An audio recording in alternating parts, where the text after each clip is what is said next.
was a young girl, and she wrote a poem called The Paradoxes of Our Time. And she said, we have higher buildings, but we have lower values. We have wider highways, but narrower minds. We've conquered outer space, but we're struggling with inner space. We've multiplied our possessions, but we've reduced our values. We have more degrees, but we have less sense. We buy more, but we enjoy it less. We're more connected than ever before, but people are further and further apart. And she says, maybe we've learned how to make a living, but we've not learned how to make a life.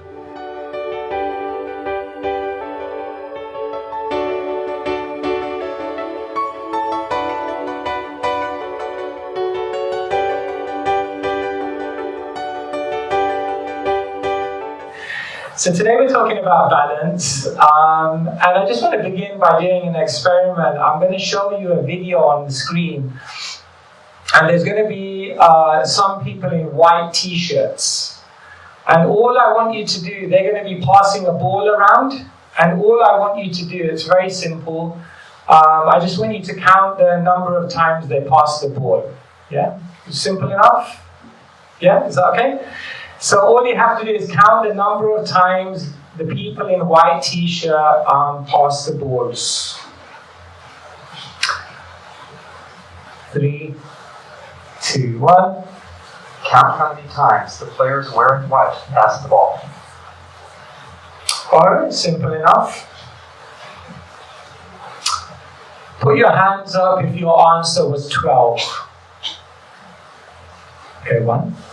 Put your hands up if it was 13. Okay, 4. Put your hands up if it was 14. Okay, about 5. 15. Okay, about 10. 16. Okay. 17. 18. Oh my God, you guys really don't agree with each other. It's amazing. It's amazing. Even a simple thing like counting the number of times, our mind is so distracted, isn't it? The correct answer is 16. Yeah, give yourselves a round of applause. The majority won. Now, I don't want you to tell me, but I just want you to put your hand up if you saw something interesting on the screen. Okay, about 20 of you. The rest of you never saw anything interesting on the screen?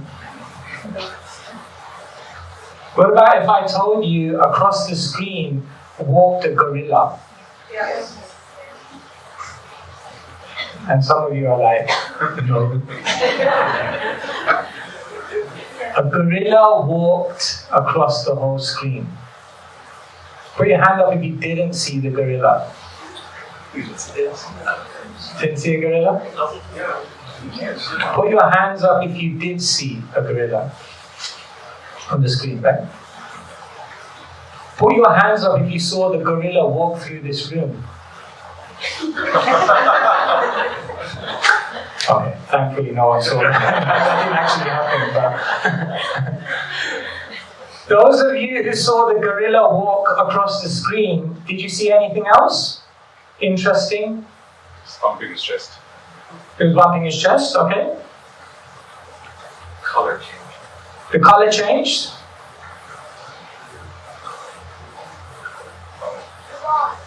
Someone also left the whole scene as well. Was there anyone in the room who got 16, saw the gorilla, saw the curtain changing, and saw the person leave? That's not no chance. No chance. If anyone would have said yes, I would have been like, we got a seminar on truthfulness for you. Have a look. The correct answer is 16 passes. Did you spot the gorilla? For people who haven't seen or heard about a video like this before, about half missed the gorilla. If you knew about the gorilla, you probably saw it. But did you notice the curtain changing color for the player on the black team leaving the game? Let's rewind and watch it again.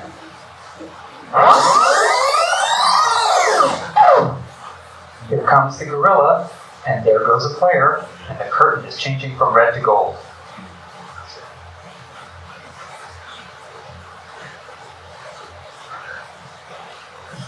So there you go. Anyway, next time someone shows this, you'll be ready.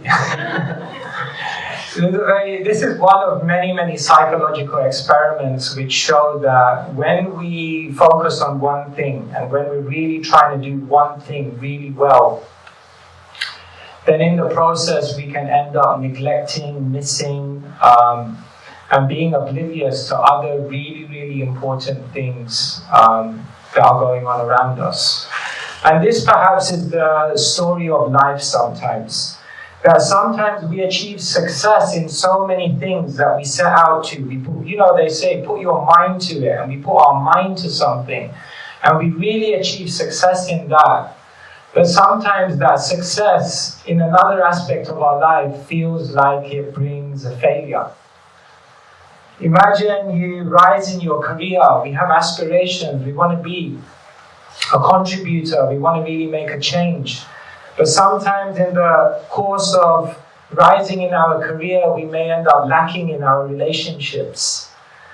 Someone who sacrifices everything to give themselves to the climbing the corporate ladder might find that in their personal life they end up damaging it.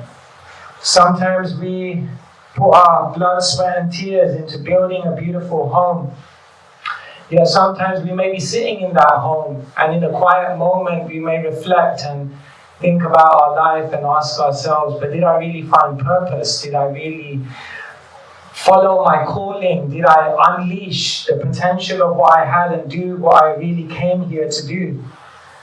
Sometimes we can develop a healthy bank balance, but in the process we may lose our health. The Dalai Lama said this. He said, one of the most amazing things is that we sacrifice our health in order to get wealth. And then later on we spend that wealth to try and get our health back. In fact, there was a young girl and she wrote a poem called The Paradoxes of Our Time.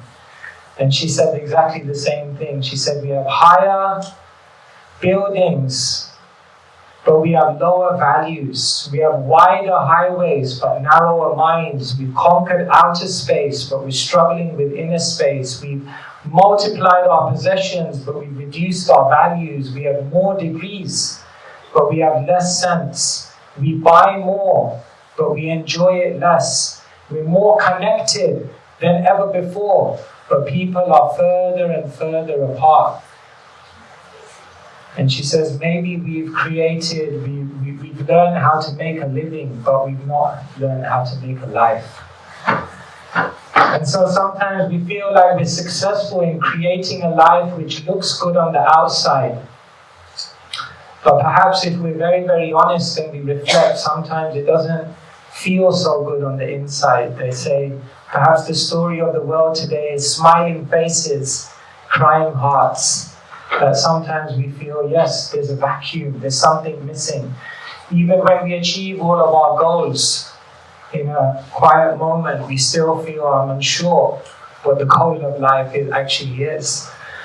And so they say the worst type of success is when you fulfill and achieve all of your goals, and then later on you realize they were somebody else's goals. And so, because we live in a world which is so busy, which is so demanding, oftentimes this happens unintentionally, unconsciously, imperceptibly. And so the sages, the great teachers, the wisdom keepers of our world, they tell us that being introspective about why we're actually here and what we're trying to achieve is so, so important.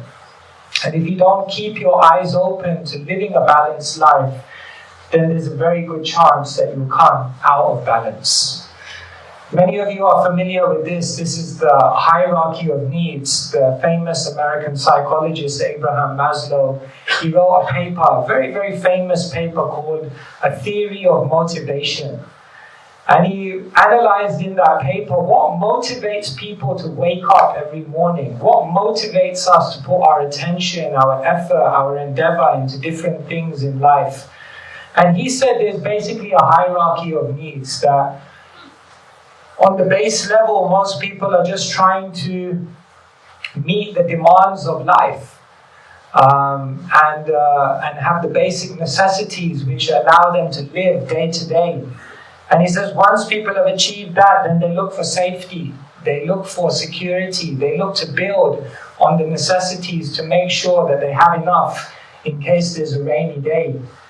And he says higher than that, they look for love, for belonging, for connection. We don't just want to be successful, but we want to share that success with others.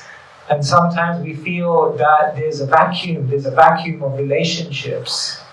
Last Christmas, I gave you my heart. The very next day,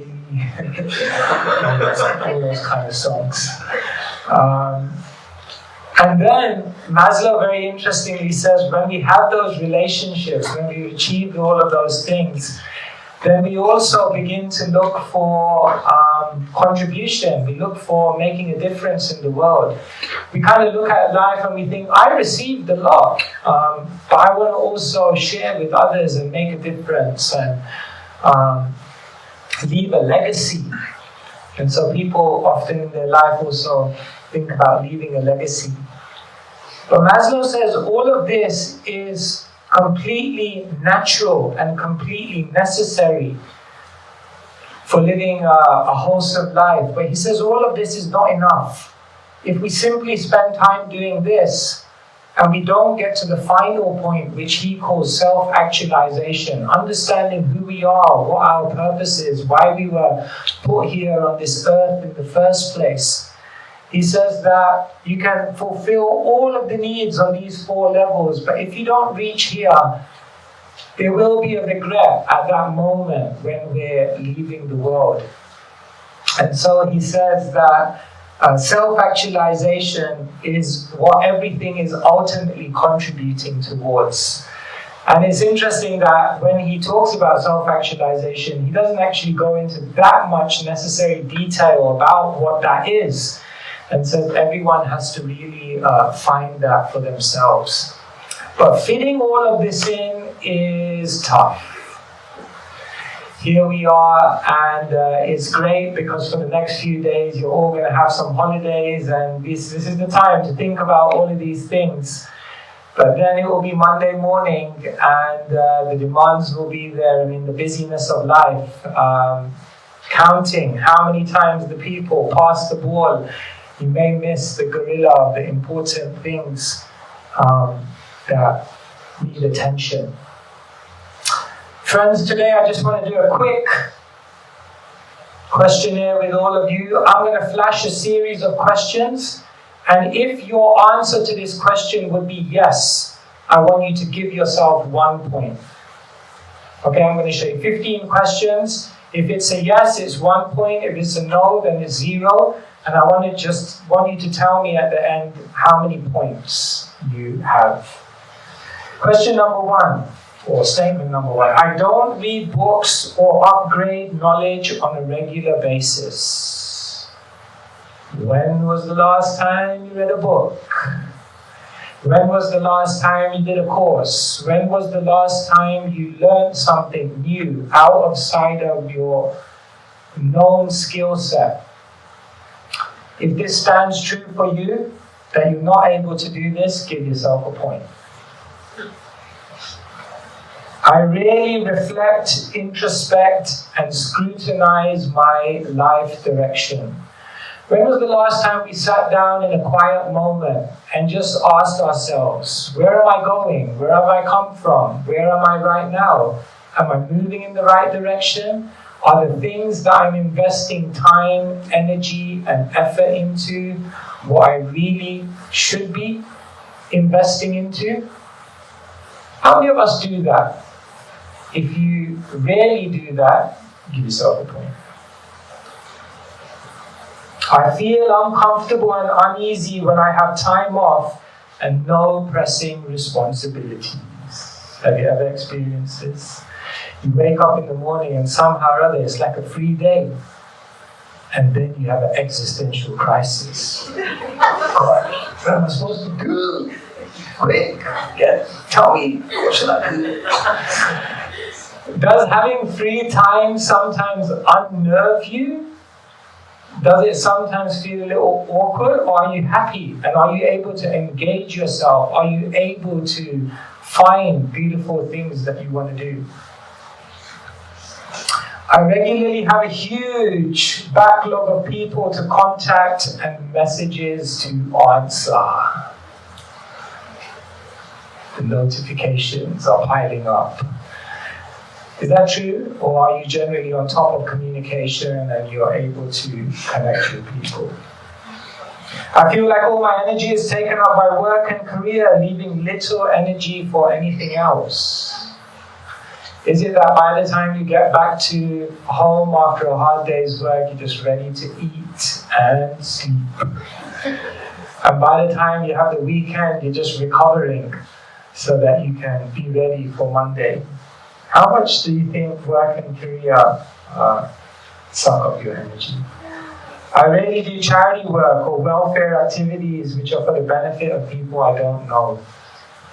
When was the last time we did something for people we don't know? For a cause that we don't get any immediate benefit out of? I consciously avoid spending time with others because I have too many things to do. And you avoid people because you're busy, don't want to get into a conversation, need to just... Yeah, so you guys got a number so far? Yes. Yeah. Everyone's looking super worried, you know. Yeah. Don't worry. There are solutions coming as well. I find it hard to sleep. How many of us find it hard to sleep? Too many things on your mind, too many stresses. I've lost a friendship over anger, failing to respect another person. I feel like I complain and find faults more than being grateful and positive. If it's true, give yourself a point. I have health issues related to stress, anxiety, or irregular habits. I've not taken a holiday in a year.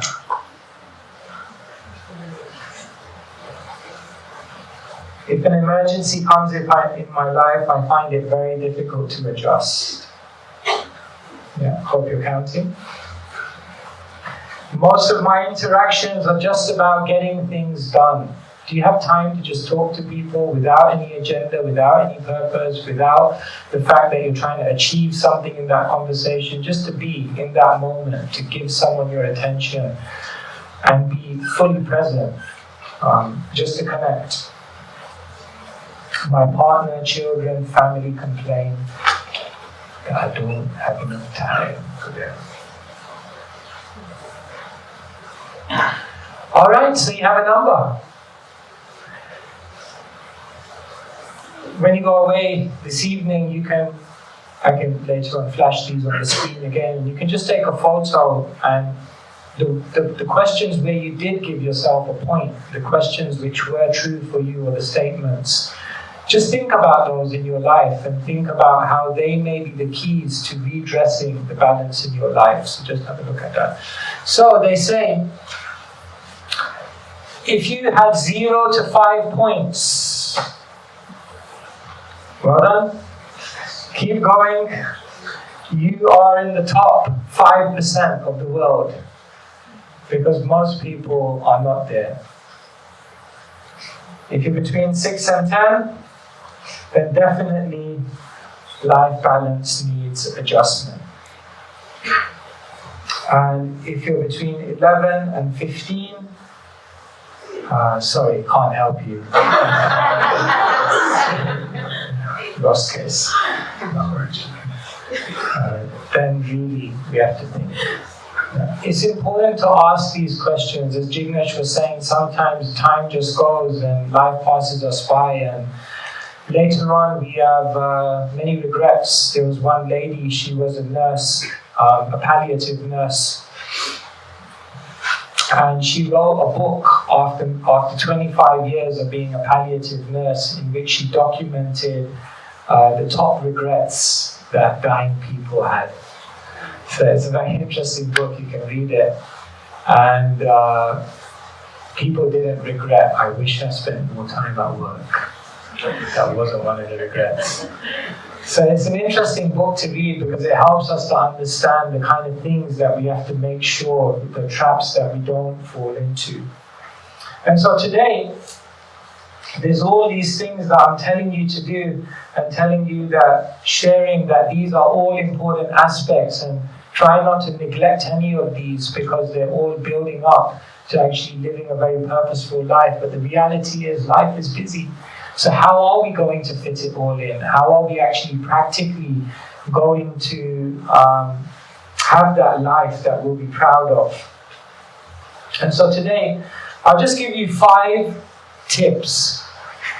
These are 5 things we learn as monks in the monastery, but these are 5 kind of universal things that everyone can do in their life, even if you're not a monk, even if you don't live in a monastery.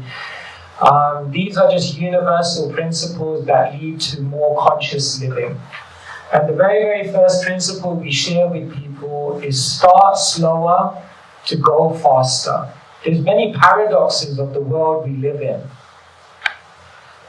Like, for example, I was just giving a talk in Davos about the paradoxes of the world we live in. So, for example, sometimes if you talk less, you can actually say more.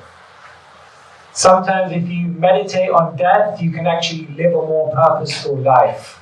Sometimes if you look back, you can actually get more vision to move forward. Sometimes if you fail more, you actually have more chances of success. So if you actually look at the world, it's counterintuitive in many, many ways. And one of the other counterintuitive paradoxes of the world is that if you start your day slower, you start your day focusing on the internal world. You start your day focusing on intention, values, purpose. You focus on alignment first. Then what happens is when you emerge into the world, into the busyness, into the chaos and the craziness, then you'll actually be much more effective, much more focused, much more balanced, and much more impactful. And therefore, we tell people everyone should join the 5 a.m. club. Join the 5 a.m. club before you join the 9 a.m. reality. And if you don't, it will become the 12 p.m. catastrophe. So it's so important to rise early. It's said that when the sun is rising, then the sun is energizing the whole universe. So someone who rises with the sun doesn't just energize the universe, but the sun begins to energize their life. They say the morning hours give you creativity. The morning hours give you productivity.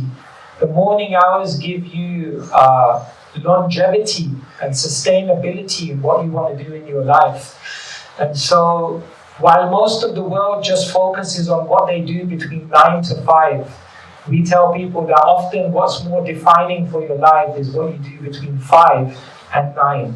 Because that's where you rejuvenate, that's where you realign, that's where you readjust yourself to the principles and the things that really matter.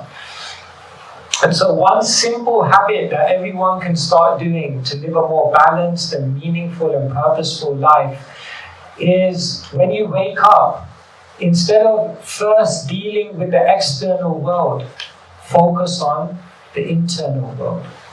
And that could mean different things to different people. But sometimes I give people a formula, 15, 15, 15, 15. 15 minutes, move. When you wake up, move. Do some yoga, do some breathing, get the circulation going in your body. Then, 15 minutes, meditate. After you've energized the physical body, now go internal, do some meditation, whatever that may be for you. And then I tell people, 15 minutes, read. Read something. read some wisdom, some higher dimensional knowledge which gives you a different lens through which to see life, and 15 minutes reflect. Whatever you've read, reflect on it and reflect on your life and write a journal and write a few thoughts about where your life is going and what you want to achieve. Now I guarantee you, if you do that every single day, move, meditate, read and reflect.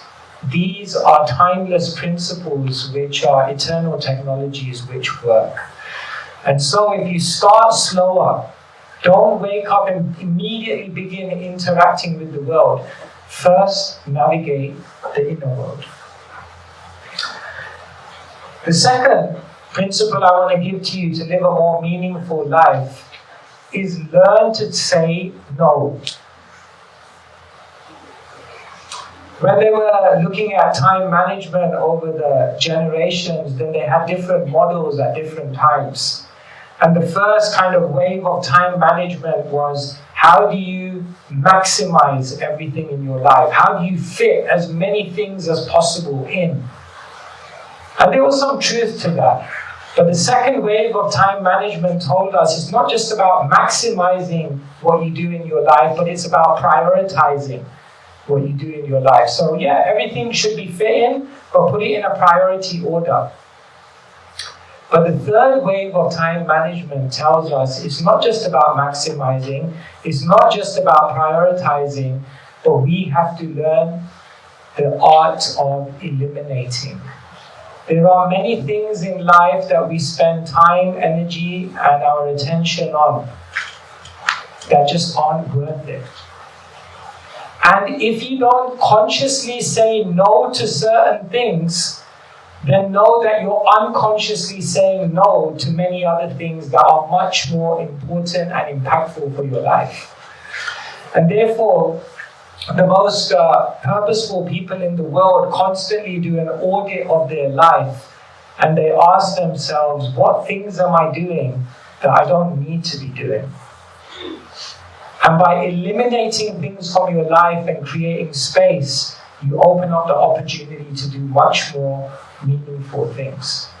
And so, don't think about life as just something you want to fit more and more into, but also think about how to create room, how to create space. We need space, you see. Like when you eat, according to Ayurveda, half of your stomach should be filled with solids, a quarter of your stomach should be filled with water, and the other quarter should be filled with sweets. The other quarter should be filled with air. Because you need some space for the fire of digestion to take place. But what often happens in our life is just packed, back to back. And therefore there's no fire to digest life, to digest lessons, to reflect, to learn, to grow. And so the teachers tell us, say no so you can say yes. The third thing I want to share with you is a very, very important mantra. Time carries memory and location carries energy. One of the biggest problems in the world today is that people live very, very unregulated lives. This is coming from someone who took 120 flights last year. I'm not speaking about this from a space of actually living. But if you have the opportunity to live a regulated life, this is incredibly powerful. Because if you do the same thing at the same time every day, that time creates an energy. Like for wherever we are in the world, when the clock hits 5, we know what we're doing. We're meditating because it's just become part of us, and that time carries a certain energy which allows you to go deep into that activity. And location carries, time carries energy and location carries memory. So when you do a certain activity in a certain place, in a certain habitat, when you keep a steadiness, then what happens is immediately when you step into that environment, it's so much easier to do that activity because location carries carries that. So here I'm just sharing with you the power and the potentiality of living a regulated life. I don't have it here, but I can show another time. They made a chart of the most creative people in the world. Creative people who are like activists, or creative people in the arts, or creative people in philosophy, and it showed their daily routines. And one of the common things amongst the most creative people in the world is that it's almost counterintuitive, but the most creative people live the most structured lives. Because from structure, from regulation, from having a set way of doing things, you open up opportunity to unleash something far more creative. And so people who live a regulated life often have less regrets because there's a time and a location for everything.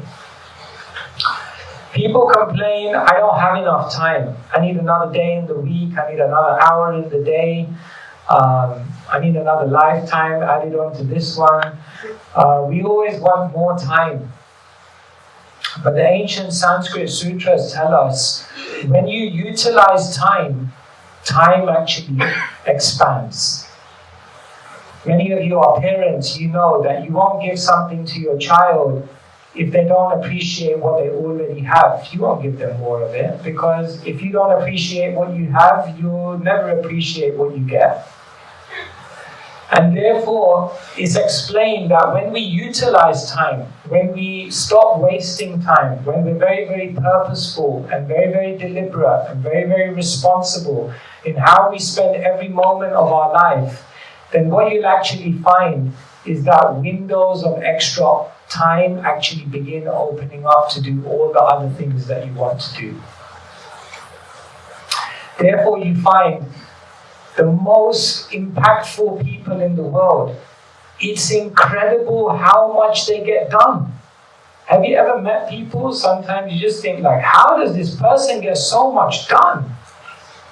Because if someone is very, very deliberate and respects time, then what will happen is time will expand in their life, and they'll be able to do insane amount of things because it's almost like they transcend that limitation. So just look at the time wasters in our life and try to begin eliminating some of those, and you'll see amazing things begin to happen. And the final thing I want to tell you about time is perhaps the most important one. Actually, just today before I was coming here, I got a call from London from one of our community members, and he said, can we jump on a Zoom call? So at 4 o'clock I jumped on a Zoom call here. So there are two brothers, one of them is 44 and the other one is 41. And the 41-year-old younger brother, he's just found out he has a brain tumor and no prior health issues at all. He has a brain tumor, and he had found out a couple of weeks ago, but he hadn't said anything because they wanted to run some tests. But they ran the tests and they just found out that it's not treatable. And he's just been told out of the blue that he has probably a maximum of 1 year to live. And so I was just on a Zoom call with them before coming here, talking about how to process that and how to move forward. This is, dear friends, the volatility of life. Time is ticking. Now Kumbh Mela is going on. I don't know how many of you have been to Kumbh Mela. I went 12 years ago. But in Kumbh Mela, you'll see many, many yogis. And the yogis, what they do is they often walk around and they're covered in ashes. And that has a deep meaning because the yogis are constantly reminding themselves that this is what I'm going to become soon. Time is ticking. Time and tide waits for no man, woman. And therefore, when we remember the volatility of our lives, then we actually begin to live much, much more purposeful lives. And so I just wanted to share one short video of Steve Jobs speaking to the graduates of Stanford University, of course, the university that he went to. I was at Stanford University actually just last September, and I was meeting all the students there, and we watched this video together and discussed it. So this is what he had to say. Oh, Sam?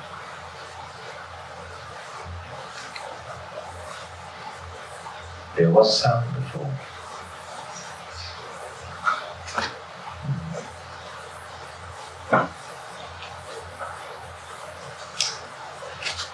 Okay, we'll see whether, we'll see the technical. So this, when I was a young monk, then I remember one day one of the monks came in and he said, today we're going to do a guided meditation. And so I said, yeah, I'm into meditation. He said, but this meditation may bring out emotions in you. I said, yeah, let's go for it. He said, today we're going to meditate on our own funeral. And I said, you can do it. And he said, no, just be with me for this. And in the course of the next 20 minutes, he took us in a guided meditation. And we visualized our own funeral. And we visualized all the people who had gathered. And then we visualized the person who knew us best. And in the meditation, we visualized that person coming up to the podium to give the eulogy of our life. And they grew up here, and they went to school here, and they studied at university, and then they went into this job. And then in that whole meditation, we began to write down, how would we want to be remembered? How would we want to be remembered once we left this world? And after we came out of the meditation, we had this whole speech.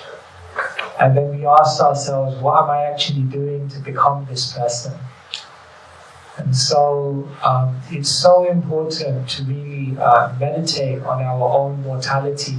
Of course, in some cultures, this may be considered a little morbid to think about death. But in this clip, Steve Jobs actually says that death is life's greatest change agent. And thinking about it helps us to live in a much more purposeful way. Should I try it? I think we have a problem on us. Oh, we have a problem? Maybe we could try it again, please. No? Sorry. Okay, no worries. Okay, so maybe another time. So these were some things you can think about. Life is busy. Remember, when you put attention in one place, we might end up realizing that we neglected other really important things in our life. And in order to not have any regrets, utilization of the time that we have here is so important. And so try to remember some of these sutras and see how they relate to you. And in this way, hopefully, we can all find more balance and more purpose in the time we have here. Thank you very much.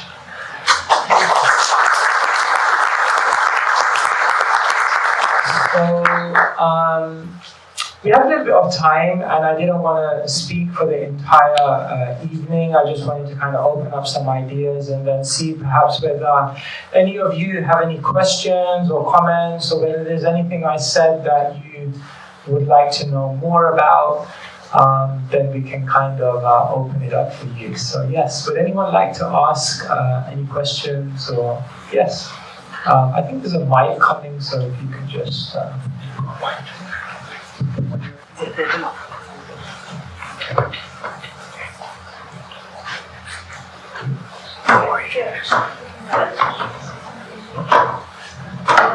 Thank you for your beautiful wisdom shared to us. My question is that I recognize that having a schedule every day makes everything better in life. But what happens when your partner doesn't recognize that And when you try and wake up, they're like, want to cuddle you all day, or, and it makes it harder because you want to stay in bed, but you're trying to keep with the schedule. So yeah, that's just my question. Yeah, thank you so much. So we live our lives and we want to have a schedule, but then we're surrounded by other people we value, people we love, and our lives are somewhat intertwined. So you can't just be like, see you later, I'm doing my thing now. How do you honor those relationships and at the same time honor your path? Once there was a husband and a wife, and the wife asked the husband, what are your 3 top priorities? So the wife said, number 1, children. Number 2, you. And number 3, me. So he was very happy. And then she looked at him and she said, what are your 3 top priorities? He said, number 1, me. Number 2, the children. Number 3, you. And she was heartbroken. And he said, no, I have to focus on myself. Because when I focus on myself and then I come to relate to you, I bring the best of myself to the kids. I bring the best of myself to you. It's very, very interesting. They did a survey of the most compassionate people in the world. And you know the one common quality amongst the most compassionate people in the world? They create boundaries. And it's almost counterintuitive. Like compassion means you're just giving, you just give. But the most compassionate people create boundaries because what they do is they realize if I work on my inner self, then actually I can give something far more valuable to the people around me. And so the art of life is to somehow, with the people we love, people we have a respect and value for, we have to try to sometimes explain and create those boundaries. And then they're the ones who are actually going to feel the benefit of that because you come back as a more wholesome person. And so as I was mentioning right at the beginning of this talk, that sometimes to follow your path, you have to also expect that in the beginning, people around you may not understand you or they may be disappointed.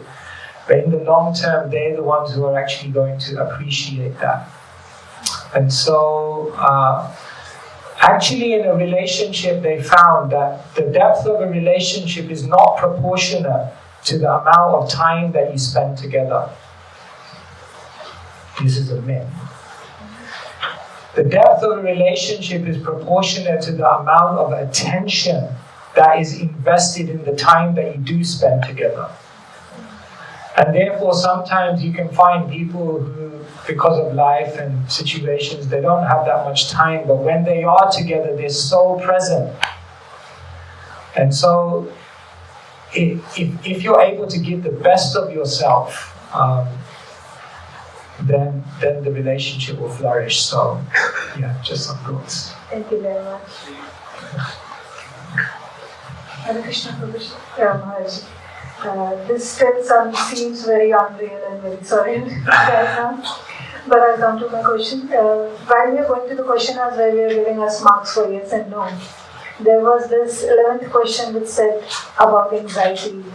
And while we are in the spiritual path and we are reading books, we are reading texts, and for me, I'm following astrology and the other occult group, and along with that, I'm studying Ramayana and Mahabharata as in characters and some of our Vedas, because that kind of deep sense of knowledge can only lead you to somewhere. So, though I have a very scheduled day, but my anxiety is like I am not able to reach somewhere. I study a lot, I have like 4:30 I wake up, this, that.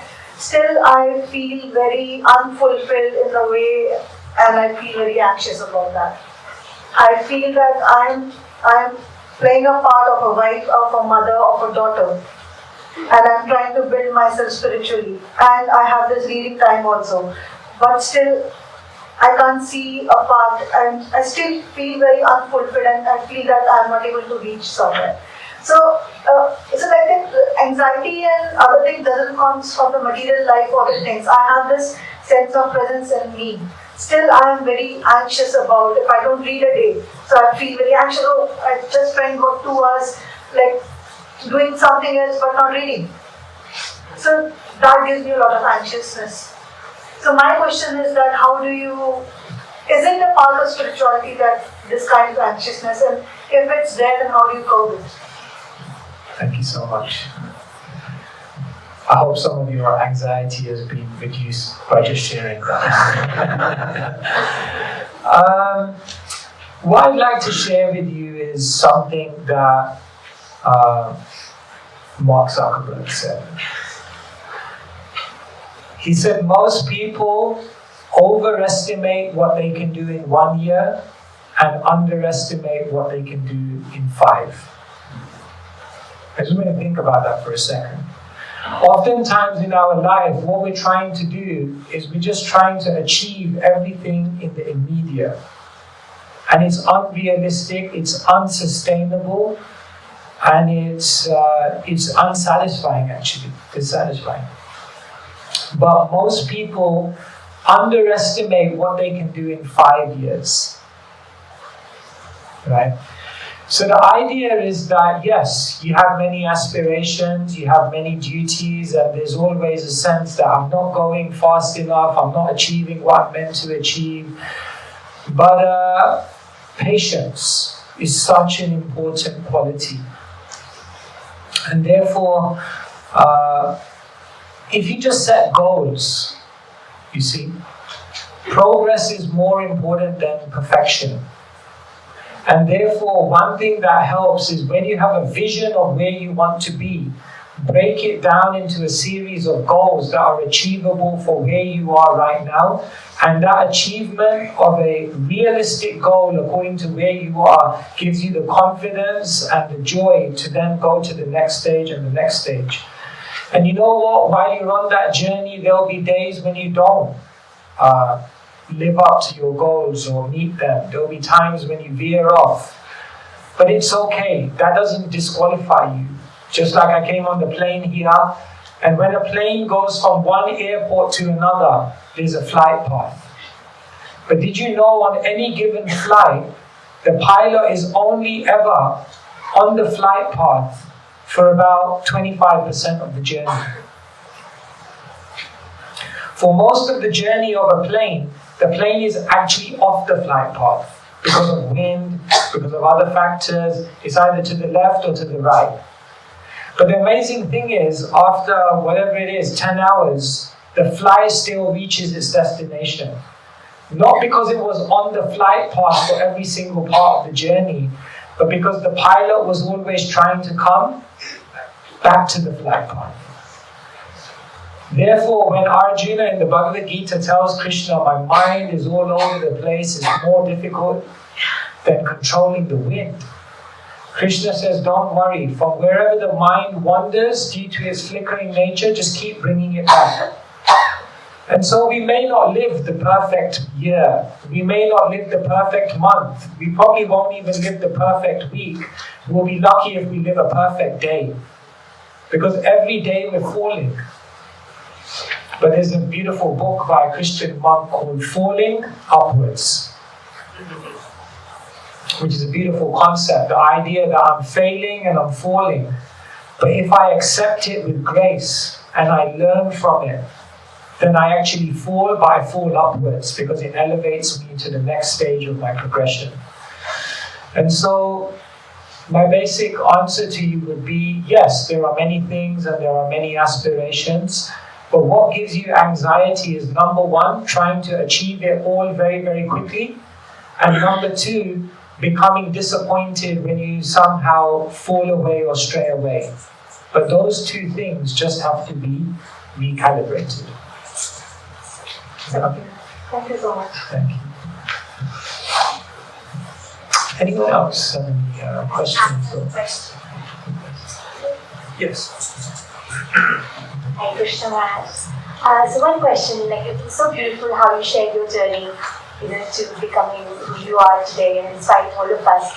So when you started your journey, at that age where you were still in adolescence and you're trying to find your calling. I mean, that's the age where we are most vulnerable. We're so exposed in our teenage.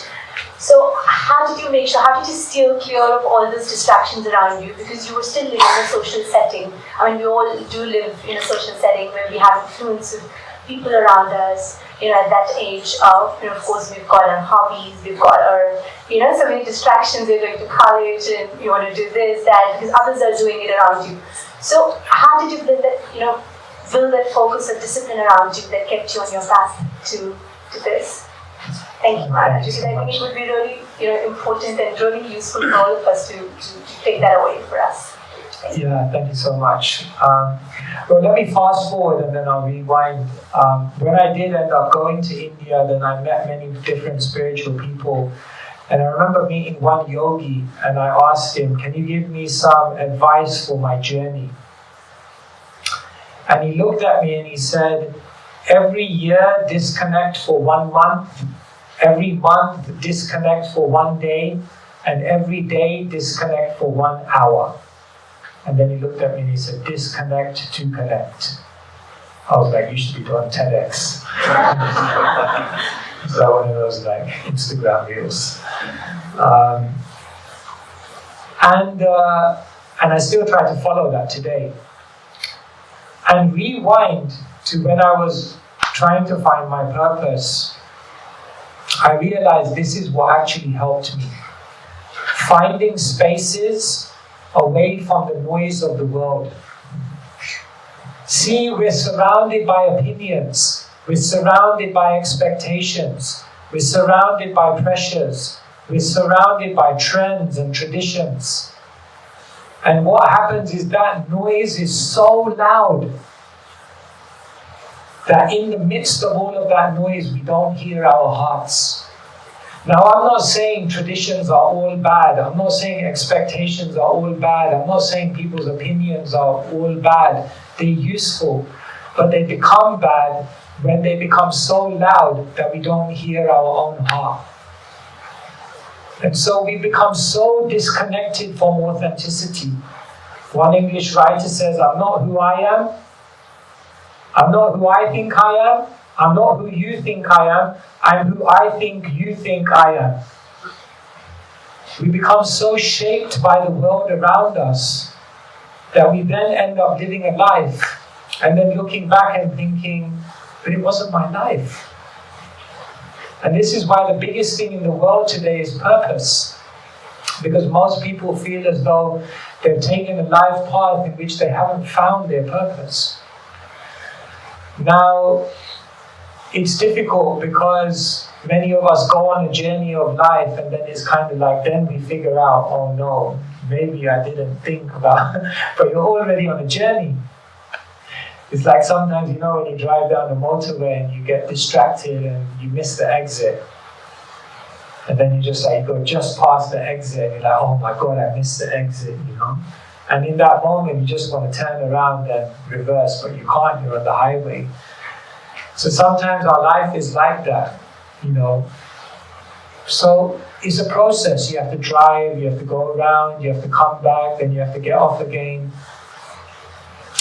So what I would say to you is, and to all of us, and I have to continuously do this.